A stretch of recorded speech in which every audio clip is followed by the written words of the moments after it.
Welcome to Nightmare Fuel Stories, the broadcast. I never believed in ghosts until I started working at the Blackridge radio tower. Not that I believe in them now, exactly.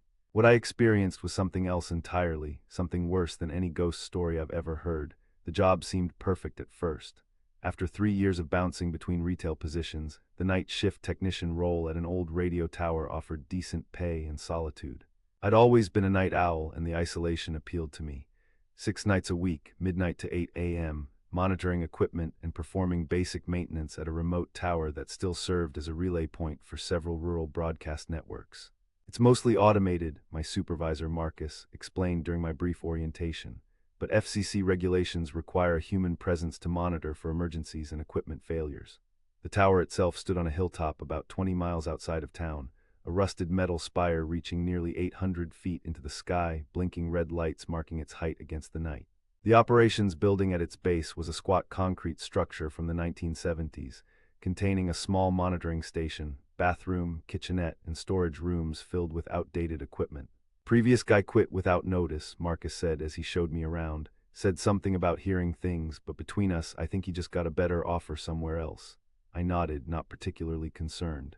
The job market was tough and I needed the work. One more thing, Marcus added before leaving. Tower's been here since 1952. Some of the equipment is temperamental. If anything acts up, just log it. Don't try fixing anything major yourself. My first few nights passed uneventfully.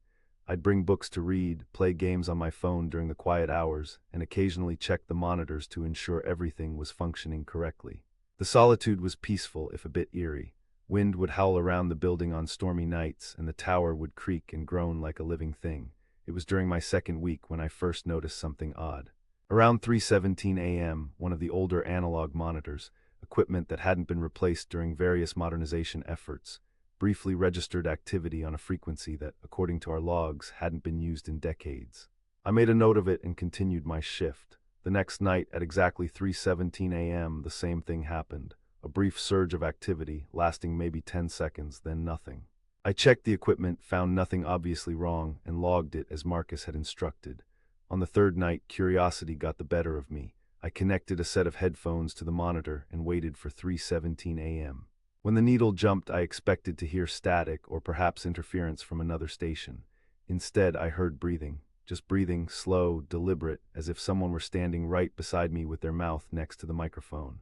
Then, just before the transmission ended, a whisper, "Is anyone listening?" I yanked the headphones off, my heart racing. It had to be a prank, I reasoned. Maybe the previous technician had set up some automated broadcast as a joke for his replacement. Or perhaps it was bleed-through from another frequency, some late-night DJ trying to sound creepy for their insomnia-stricken listeners. I didn't mention it in my log. Instead, I spent the rest of my shift researching the tower's history on my phone, looking for any clue about what I'd heard.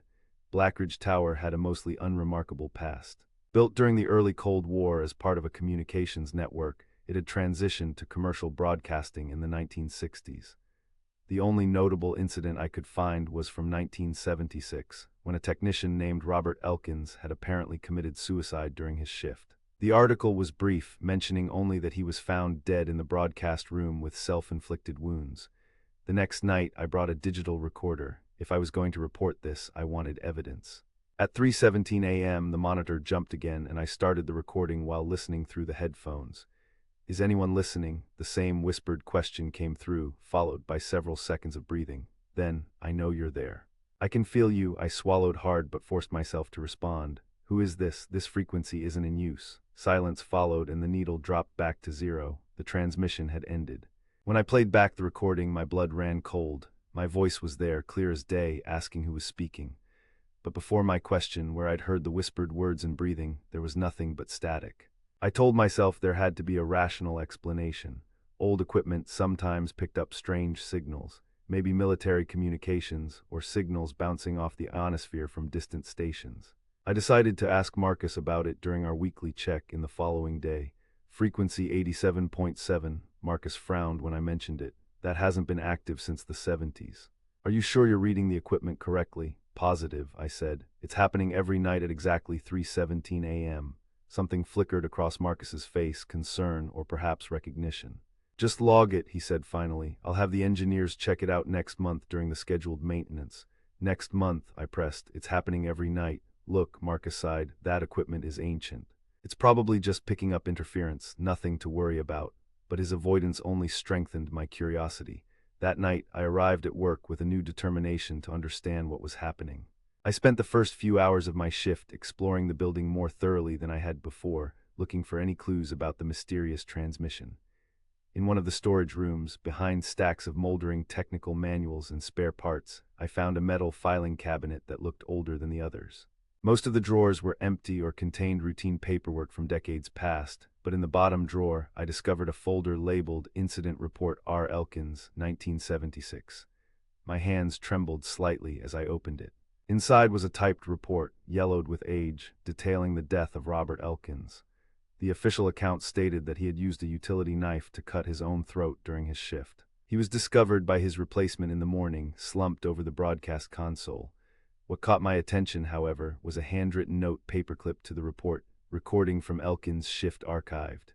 Equipment to be decommissioned and frequency retired per management directive. There had been a recording, something captured during Elkins' final shift that had prompted management to shut down an entire frequency. I checked my watch, 1:45 a.m., still plenty of time before the mysterious 3:17 transmission. I spent the next hour searching for any archived recordings, finally discovering a small safe behind a loose panel in the main broadcast room.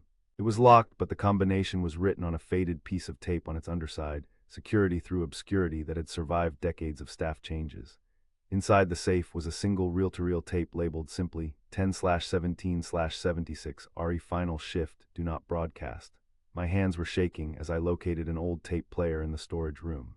It took some time to set up, and I wasn't entirely sure I was doing it correctly, but eventually I had it connected and ready. I hesitated before pressing play, suddenly aware of how quiet the building was, how isolated I was on this hilltop. The tape began with ordinary night shift sounds, occasional chair creaks, the clicking of equipment, Elkins humming tunelessly to himself. For nearly 20 minutes, nothing remarkable happened. Then, at what the counter indicated was 3:17 a.m., the quality of the audio changed subtly. There was a low hiss that hadn't been present before, and Elkins stopped humming. Hello, his voice was uncertain. Is someone there? Silence, then what sounded like breathing, the same slow, deliberate breathing I'd heard on my shift. This is Blackridge Tower. You're broadcasting on a restricted frequency. Please identify yourself. Elkins' voice was professional but edged with tension. More breathing than a whisper that made my skin crawl. Robert, I've been waiting for you. Who is this? How do you know my name? Elkins demanded, his professional demeanor cracking. I've always known you, Robert. I've watched you every night. I'm so lonely here. Where are you broadcasting from? This frequency requires authorization. A soft laugh came through the tape. I'm not broadcasting, Robert. I'm already here. I've always been here, in the tower, in the air, in the signals. This isn't funny, Elkins snapped. Identify yourself immediately or I'll report this violation. Look outside, Robert. Look up at the tower. There was the sound of a chair scraping back, footsteps, then the creak of a door opening. For several long moments there was only the sound of wind, then Elkins gasped. That's not possible, he whispered. Do you see me now, Robert? The voice was clearer, no longer coming through equipment, but seemingly recorded in the room with Elkins. Do you understand what I am? No, stay back, Elkins shouted. You can't be real, you can't. What followed was a series of horrible sounds, crashing equipment, Elkins screaming, and beneath it all, that same calm breathing. Then silence, broken only by a wet, rhythmic dripping. Is anyone listening? The voice whispered finally. I'm still here, I'm always here, and I'm so lonely. The tape ended and I sat frozen, cold sweat soaking my shirt. According to the official report, Elkins had committed suicide, but the tape suggested something very different, something impossible. I checked my watch, 3:12 a.m., 5 minutes until the transmission I'd been hearing would begin again. Part of me wanted to grab my keys and flee, to never return to this place, but a stronger, perhaps foolish part needed to understand what was happening. I returned to the broadcast room and sat at the console, connecting the headphones to the monitor for frequency 87.7. As the minute hand ticked toward 3:17, I found myself holding my breath, both dreading and anticipating what would come next. The needle jumped right on schedule. Is anyone listening? The familiar whisper came through. This time I was prepared. Yes, I answered. I'm listening. Who are you? Someone who understands loneliness, the voice replied, sounding pleased that I had answered. Someone who has watched you just as I watched Robert. What happened to Robert Elkins? I asked, trying to keep my voice steady. He saw me, the voice said simply. He wasn't ready to see me. Are you ready? See you how? Where are you? Look outside. Look up at the tower. My mouth went dry as I recalled the tape, the same invitation, followed by Elkin's terror. Every instinct told me to refuse, to shut off the equipment and pretend none of this was happening. But I knew somehow that ignoring this wouldn't make it go away. With shaking legs, I stood and moved to the door that led outside. My hand hesitated on the knob before I steeled myself and pulled it open. The night air was cold against my face as I stepped out and looked up at the massive tower looming above me. At first, I saw only what I expected, the metal framework stretching toward the sky, red warning lights blinking steadily against the darkness. Then I noticed something wrong with the silhouette. There appeared to be additional shapes clinging to the structure, distorting its familiar outline. I squinted, trying to make sense of what I was seeing. The shapes seemed to shift and flow, as if the metal itself were melting and reforming. Then my eyes adjusted, and I realized with horror that what I was seeing weren't shapes at all, but bodies, dozens of them, twisted and fused with the tower's framework, their limbs elongated and wrapped around the metal struts. And they were moving, writhing slowly as if in perpetual agony, their mouths opening and closing like fish gasping for air. Near the top, where the broadcast antennas sprouted, the bodies were most densely packed, creating a grotesque nest of human forms. I stumbled backward, a scream caught in my throat. As I moved, every one of those distant, tortured faces seemed to turn toward me, and I felt the weight of countless eyes pressing down.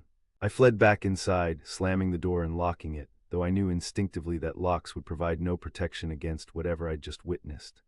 Back in the broadcast room, the monitor for frequency 87.7 was still active, the needle jumping with each word that now came through the headphones I'd left on the console. "Now you see," the voice said, louder now, no longer a whisper.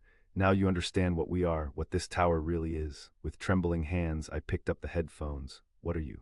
"What happened to those people? We are the broadcast," the voice replied. "Every signal sent from this tower carries a piece of us. Every transmission takes something from those who send it." Robert understood at the end. He gave himself to us.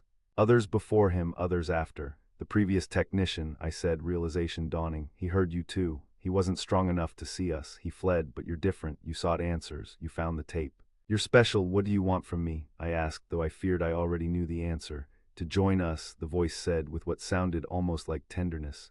"To become part of the broadcast, to help us reach further. We're so limited now, confined to this old frequency, this brief window each night. With your help, we could expand, reach more listeners, find more to join us." "I won't help you," I said, backing away from the console. "You already have," the voice replied. "By listening, by recording, by answering, the connection is established. Can't you feel it?" And I could, a strange tingling sensation in my extremities, a pressure behind my eyes, a ringing in my ears that wasn't quite sound but something else, something that resonated at a frequency I'd never experienced before. I looked down at my hands and felt a surge of panic. In the harsh fluorescent light of the broadcast room, my skin seemed to shimmer, becoming momentarily translucent, revealing not bone and blood vessels beneath, but something that looked like static, visual noise shifting and flowing through my veins. "What's happening to me?" I gasped. "The broadcast is entering you," the voice explained calmly. "As it does to all who stay too long, who listen too closely. Radio waves passing through human tissue year after year. They change things, rearrange things. The tower amplifies this effect, concentrates it, directs it." I stumbled to the equipment rack and began shutting everything down, flipping switches and pulling plugs without regard for proper procedure. The monitors went dark one by one, but frequency 87.7 remained active, the needle still jumping despite the power being cut. "You can't stop the broadcast," the voice said, now coming not just from the headphones but seeming to emanate from the walls themselves. "It continues with or without electricity. It's in the air, in the ground, in the metal of the tower, and now it's in you." I grabbed my phone to call for help, but the screen showed only static. When I tried to run for the door, my legs felt strange, insubstantial. I looked down and saw with horror that below my knees, my body was becoming something else, a churning mass of visual noise, like television static given form. "Don't fight it," the voice soothed. Robert fought. It only made the transition more painful. "Surrender to the broadcast and you'll find peace as part of something greater." The transformation was spreading rapidly now, crawling up my body like ivy on a wall. Where it passed, I lost sensation, my physical form dissolving into the same strange static-like substance. Yet somehow I remained conscious, aware, even as my humanity was being erased. In desperation, I dragged myself to the filing cabinet where I'd found Elkin's report. If there was any information that could help me, any clue about fighting this, it would be there. My hands, still mostly solid, pulled open the drawer and rifled through the folders until I found one labeled Tower Specifications Original. Inside were blueprints and technical documents from the tower's construction.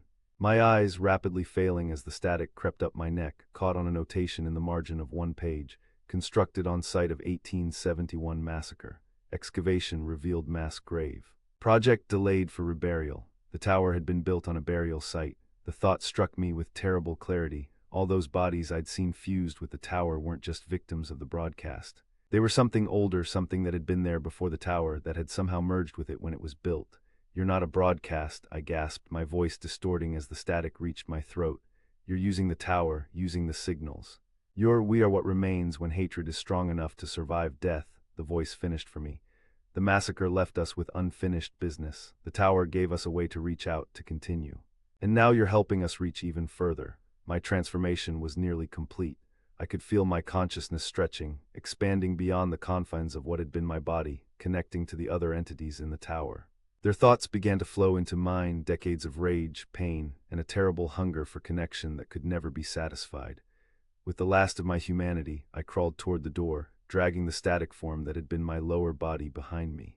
If I could just get outside, maybe I could break the tower's hold on me.